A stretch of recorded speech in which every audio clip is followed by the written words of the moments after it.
नमस्कार। परमेश्वर के वचन के कुछ सत्यों को लेकर एक बार फिर आपके सम्मुख उपस्थित होने के लिए परमेश्वर ने मदद किया। हम परमेश्वर को धन्यवाद देते हैं। पवित्र बाइबल के एक पुस्तक अय्यूब के पुस्तक के अंदर से एक वचन मैं आपको पढ़कर सुनाना चाहूँगा। अय्यूब के पुस्तक 14वां अध्याय के पद 4। अशुद्ध वस्तु से शुद्ध वस्तु को कौन निकाल सकता है? कोई नहीं। परमेश्वर के वचन के अनुसार ये एक बहुत बड़ा सत्य है।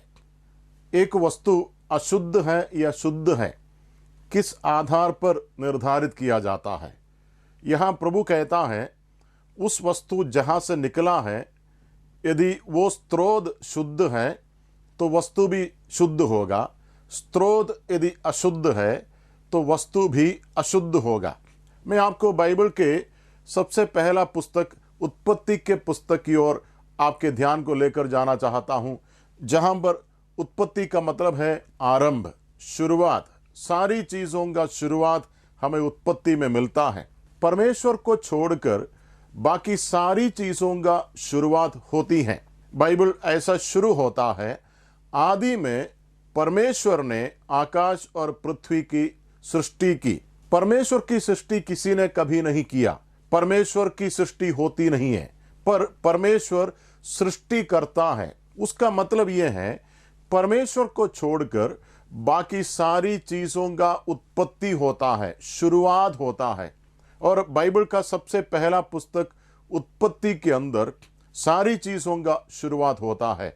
सृष्टि का शुरुआत, मनुष्य का शुरुआत, परिवार का शुरुआत, बच्चों का शुरुआत, पाप का शुरुआत, मृत्यु का शुरुआत, सारी चीज़ों का शुरुआत उत्पत्ति के अंदर मिलता है। उत्पत्ति के पुस्तक अध्याय 4 में से मैं 2-3 पद आपको पढ़कर सुनाना चाहूँगा। उत्पत्ति के पुस्तक अध्याय 4 उसके वचन 3, 4 और 5। कुछ दिनों के पश्चात कैन यहोवा के पास भूमि की उपज में से कुछ भेंट ले आया, और हाबिल भी अपनी भेड़ बकरियों के कई एक पहलौठे बच्चे भेंट चढ़ाने ले आया और उनकी चर्बी भेंट चढ़ाई। तब यहोवा ने हाबिल और उसकी भेंट को तो ग्रहण किया, परंतु कैन और उसकी भेंट को उसने ग्रहण ना किया।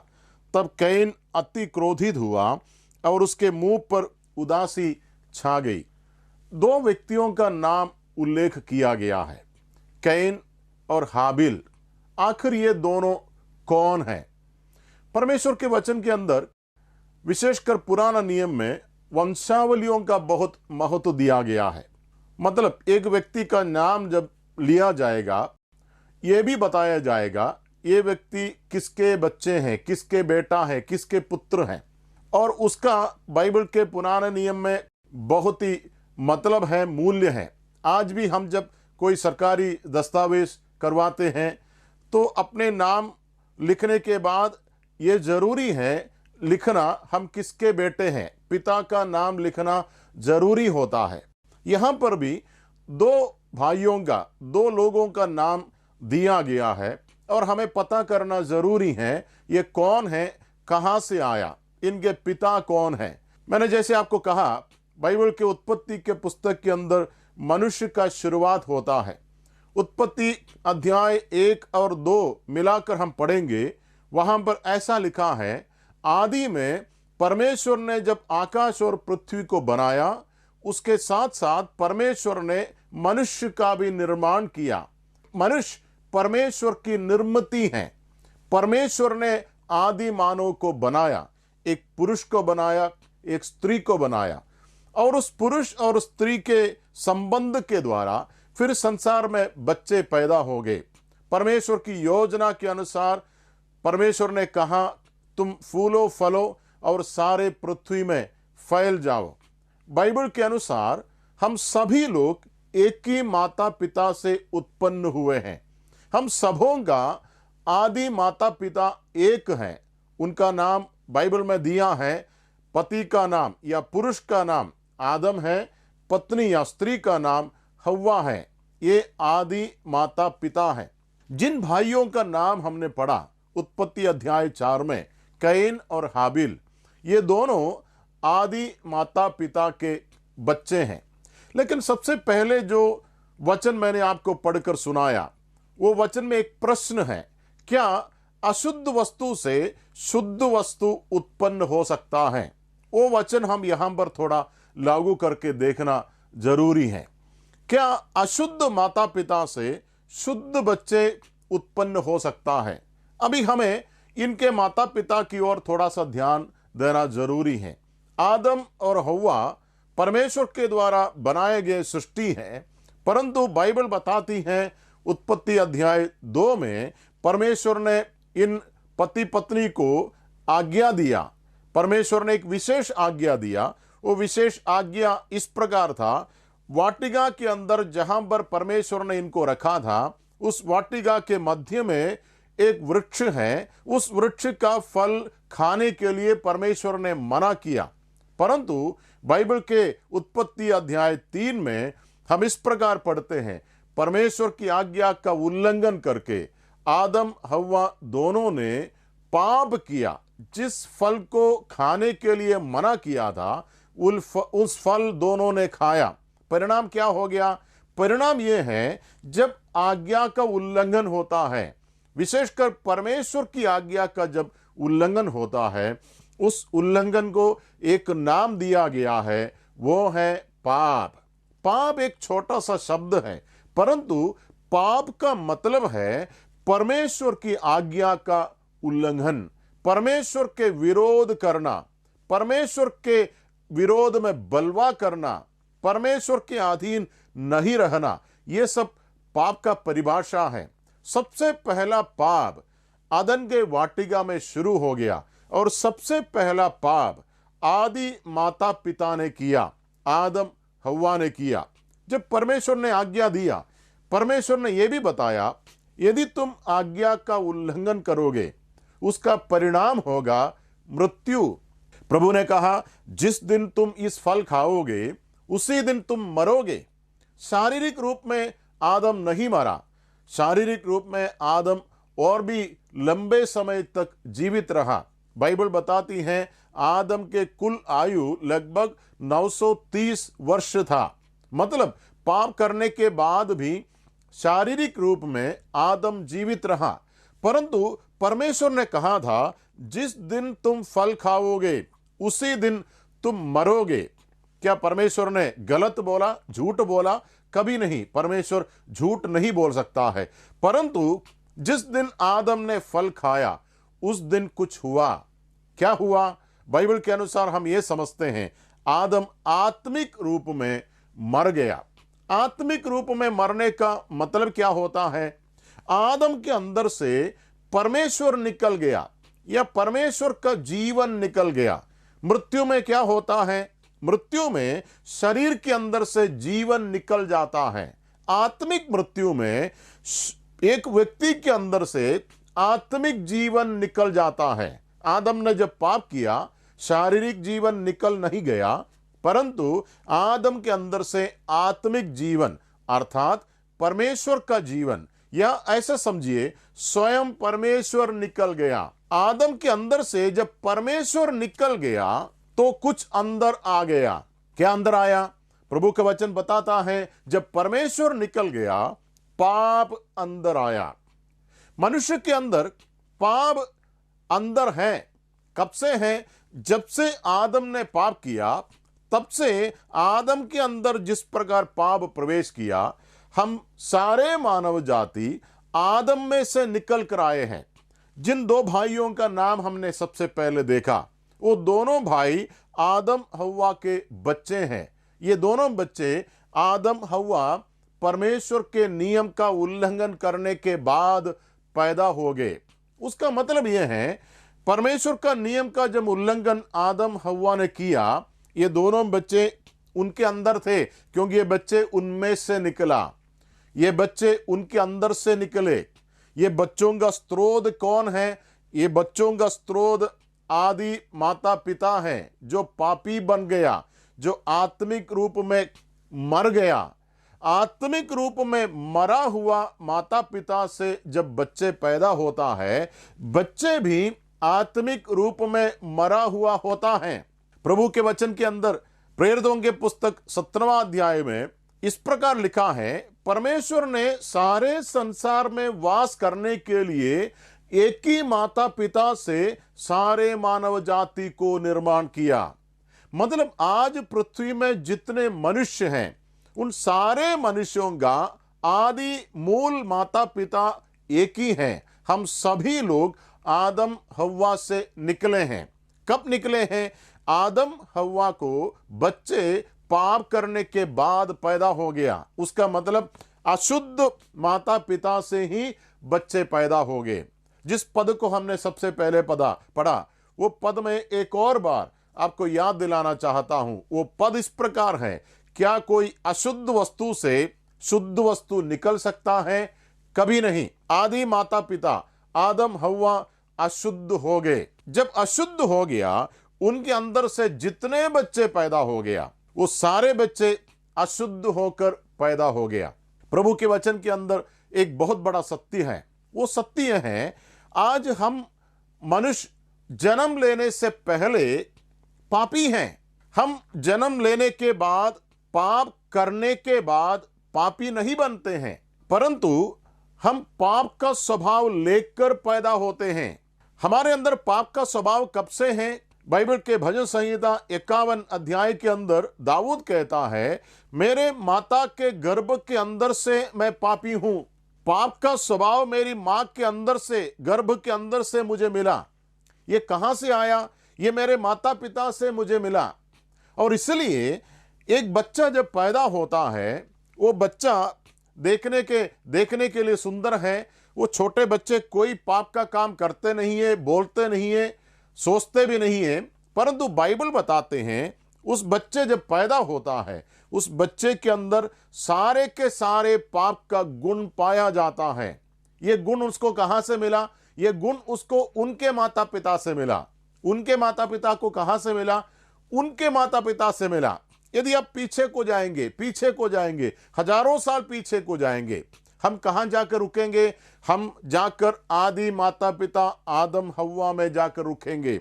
मतलब हम सभी लोग उनमें से निकलने के कारण, जैसे वो आत्मिक रूप में मर गए थे, हम भी आत्मिक रूप में मरा हुआ करके जन्म लेते हैं। मतलब यह है, जो कुछ आदम हव्वा को हुआ वो सब हमको भी हुआ।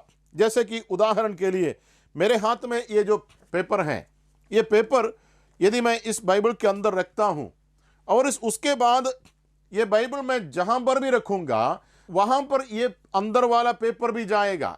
ये बाइबल को जो कुछ भी होगा वो सब इस पेपर को भी होगा। सोचो, ये पुस्तक पानी में गिर गया, जैसे पुस्तक के अंदर पानी आएगा, इस कागज के अंदर भी पानी आएगा। ये पुस्तक यदि आग में गिरेगा, जैसे पुस्तक जलेगा, अंदर वाला ये पेपर भी जलेगा। उसका मतलब जो कुछ इस पुस्तक को होगा, इस पुस्तक के अंदर रखा हुआ इस पेपर को भी होगा।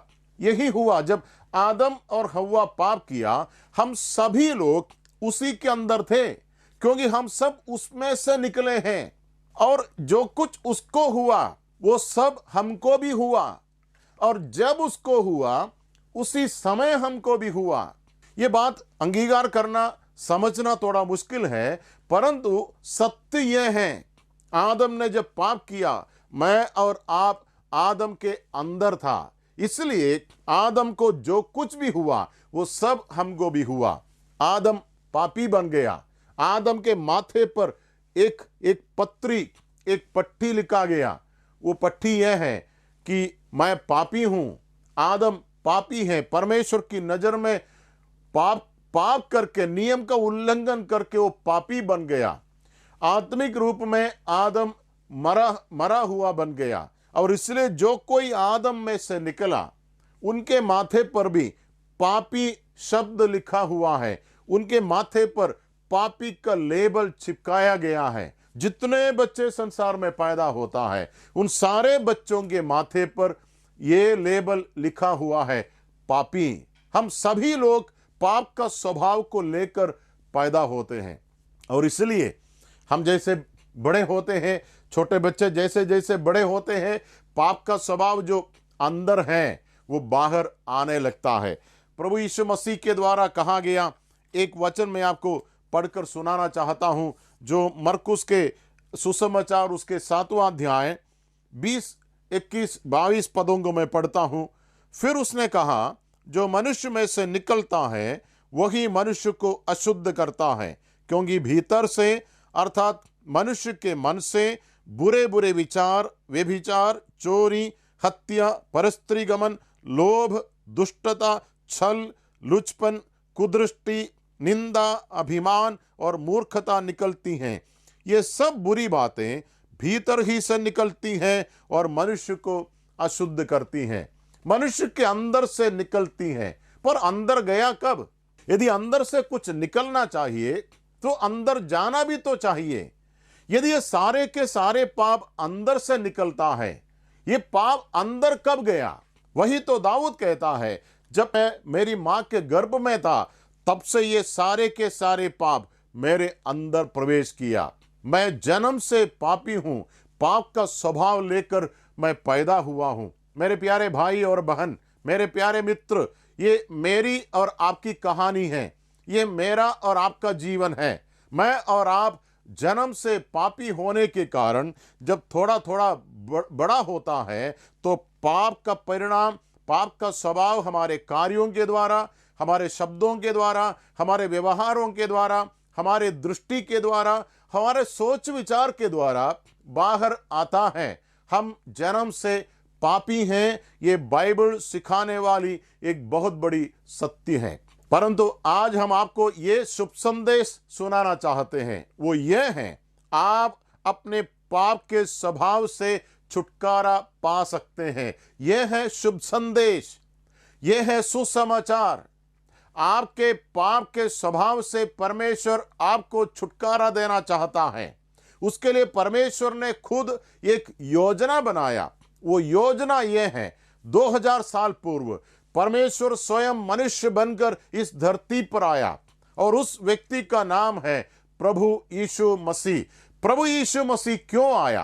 प्रभु यीशु मसीह पापी को बचाने आया। यीशु नाम का मतलब है वो अपने लोगों को उनके पापों से बचाएगा।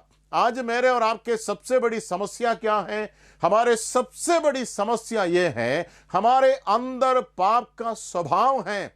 हम कुछ भी कोशिश करने से वो स्वभाव हमारे अंदर से जाता नहीं है। एक अपराधी को जेल में डालेगा, न्यायाधीश उसको सजा दे सकता है, परंतु उसका स्वभाव नहीं बदल सकते हैं, क्योंकि स्वभाव जन्म से मिला है। प्रभु यीशु मसीह इसका समाधान है। 2000 साल पूर्व प्रभु यीशु मसीह आया और प्रभु यीशु मसीह क्रूस पर मरा। बाइबल बताती है यीशु मसीह क्रूस पर पापियों के लिए मरा, मतलब मेरे लिए और आपके लिए मरा। क्यों मरा? क्योंकि प्रभु यीशु मसीह जो जकड़ में से, जंजीर में हम फंसे हुए हैं, फंदे में पड़े हैं, उस फंदे में से प्रभु हमें निकालने के लिए आया। हमारा फंदा क्या है? हमारा फंदा पाप का फंदा है। हम उसके गुलाम हैं, पाप के गुलाम हैं। यीशु मसीह हमें आजादी देने के लिए आया। पापी मनुष्य के पाप के दंड प्रभु यीशु ने अपने ऊपर लिया। क्रूस पर यीशु मसीह क्यों मरा? यीशु मसीह पाप नहीं किया, क्योंकि यीशु मसीह आदम से नहीं आया।